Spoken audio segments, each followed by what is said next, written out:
কাছের দূরের দেশের প্রবাসের যে যেখানে আছেন সবাইকে জানাই ঈদ মুবারক।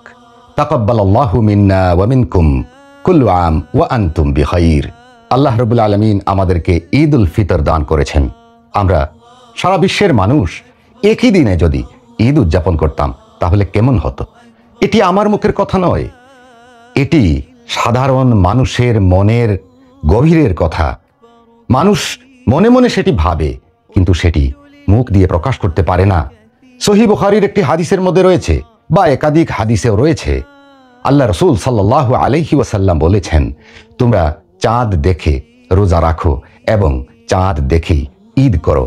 এখন কথা হচ্ছে, আমরা কি সবাই চাঁদ দেখে রোজা রাখি? আর আমরা সবাই কি চাঁদ দেখে ঈদ করি?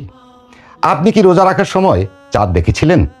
আবার ঈদের সময় আপনি কি চাঁদটি দেখেছিলেন আকাশে? অবশ্যই দেখেননি, কেউ না কেউ আপনাকে বলেছে, অথবা আপনি যে দেশে আছেন সেই দেশের সরকার সেটি টেলিভিশনে ঘোষণা করেছে, আর আপনি জানতে পেরেছেন আপনার দেশে আজকে ঈদ। আল্লাহ রাসূল সাল্লাল্লাহু আলাইহি ওয়াসাল্লাম যখন বলেছেন, সেখানকার প্রেক্ষাপটে হয়তোবা সেটি বলেছেন, কারণ এমনও তো হতে পারে তখন ঘড়ি ছিল না, মোবাইল ছিল না, টাইম বোঝার মতো কিছু ছিল না, এবং অনেক মানুষ হয়তো রোজা শেষ হয়ে গেছে এটি ভেবে রোজা ভেঙে ঈদ করে ফেলতো। এই জন্য হয়তোবা আল্লাহ রাসূল সাল্লাল্লাহু আলাইহি ওয়াসাল্লাম বলেছেন, তোমরা চাঁদ দেখে রোজা রাখবে আর চাঁদ দেখে ঈদ করবে। কথা সম্পূর্ণ ঠিক আছে, আমরা সবাই হাদিস অক্ষরে অক্ষরে পালন করব, কিন্তু প্রেক্ষাপট বুঝতে হবে। আর এই প্রেক্ষাপট আমরা না বোঝার কারণে আমরা সারা বিশ্বের মুসলমান ডিভাইডেড হয়ে আছি। বাংলাদেশে একদিন ঈদ, সৌদি আরবে একদিন ঈদ, আমেরিকায় আরেকদিন ঈদ। কেন? যদি সমস্ত বিশ্বের মুসলমান একই দিনে ঈদ করতে পারত, অর্থাৎ একই তারিখে ঈদ করতে পারত, একই তারিখে রোজা শুরু করতে পারত, তাহলে সমস্ত বিশ্বের মুসলমানদের মধ্যে একটি ঐক্য হতো না? এই ঐক্যটা ভঙ্গ করার জন্য কেউ না কেউ ইসলামের মধ্যে এই ধরনের কিছু বিষয় ঢুকিয়ে দিয়েছে। সময়ের প্রেক্ষাপটে আমরা অবশ্যই আমাদের অনেক কিছু বদলিয়েছি।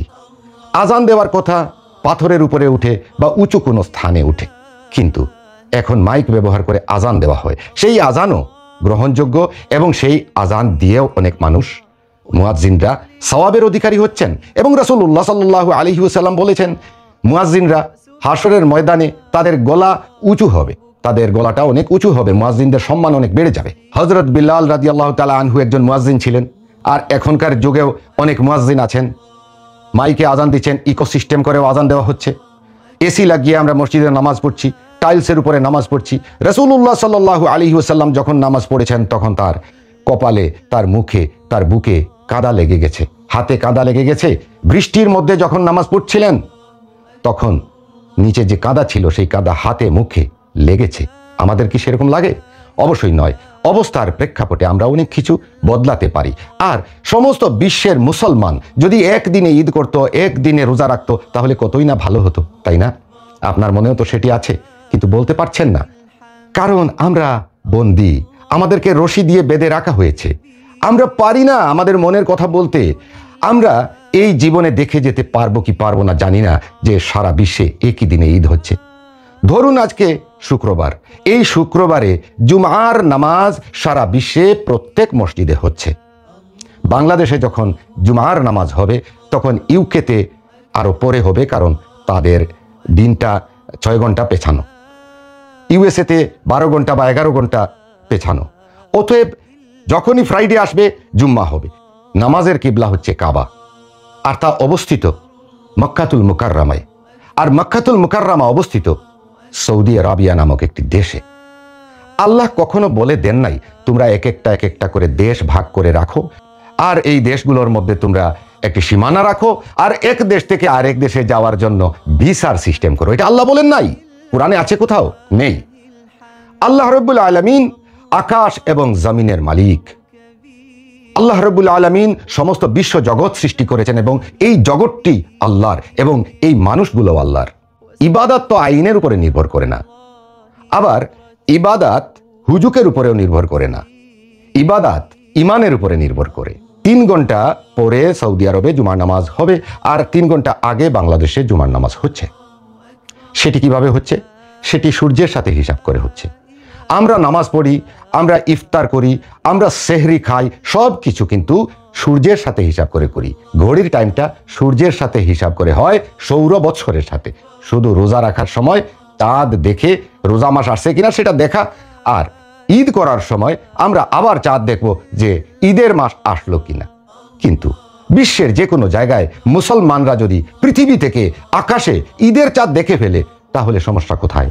বাংলাদেশের সীমানা যদি সৌদি আরব পর্যন্ত বিস্তৃত হতো তাহলে আজ কি করতাম? আমরাও ঈদ করতাম। ধরুন আমাদের দেশটা এত বড় হয়েছে যে সৌদি আরব পর্যন্ত আমাদের দেশ হয়ে গেছে, তো আজকে আমরা কি করতাম? আমরা কি বলতাম যে আমরা চাঁদ দেখি নাই? আমরা অবশ্যই বলতাম না, আমরা ওই সৌদি আরবের সাথে ঈদ করতাম। এখানে বিতর্কের কোনো কথা আমি বলছি না বা আমি কোনো ফতোয়া দিচ্ছি না, আমি সাধারণ মানুষের মনের গভীরে থাকা লুকায়িত কথাগুলো তুলে ধরছি। আপনারা একবার ভাবুন, যারা এই বিষয় নিয়ে কাজ করছেন, যারা ইসলাম বুঝেন, ইসলাম জানেন, যারা কোরআন হাদিস ঘেটে আপনারা অনেক পারদর্শী হয়ে গেছেন, আপনারা এগুলো একটু বিচার বিশ্লেষণ করে মানুষকে একসাথে আনন্দ করা এবং কাফেরদের সম্মুখে সমস্ত বিশ্ব মুসলিম একত্রিত থাকার যে দিন, সেই ঈদের দিনকে একদিনে করার চেষ্টা করুন। এটা কোনো বিশাল কিছু নয়, এর মধ্যে মতানৈক্য থাকবেই। এর কারণ হচ্ছে স্বামী যদি বলে কালো, স্ত্রী বলবে না সেটা কালো নয়, এটা সাদা। স্বামী যদি বলে রাত, স্ত্রী বলবে দিন। এক কথায় স্বামী এবং স্ত্রী দুইজন দুইমুখী। এটা প্রায় ফ্যামিলিতে আছে। ঠিক সেইভাবে আমাদের মানব জাতির মধ্যে রয়েছে, আপনি যদি একটি ভালো কথা বলেন ঠিক এর বিপরীত আরেকটা কথা আরেকজন বলবে।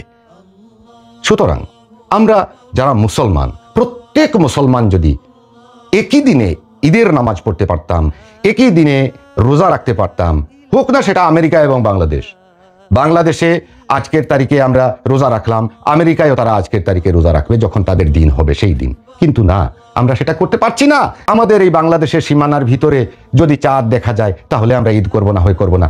এটা আমাদের একটা প্রথা হয়ে গেছে। এই প্রথা থেকে আমরা বেরিয়ে আসতে হবে। সমস্ত বিশ্বের মধ্যে যত মুসলমান রয়েছেন, প্রত্যেক মুসলমান একই দিনে জুমা পড়েন, একই দিনে ঈদ করবেন, একই দিনে রোজা রাখবেন।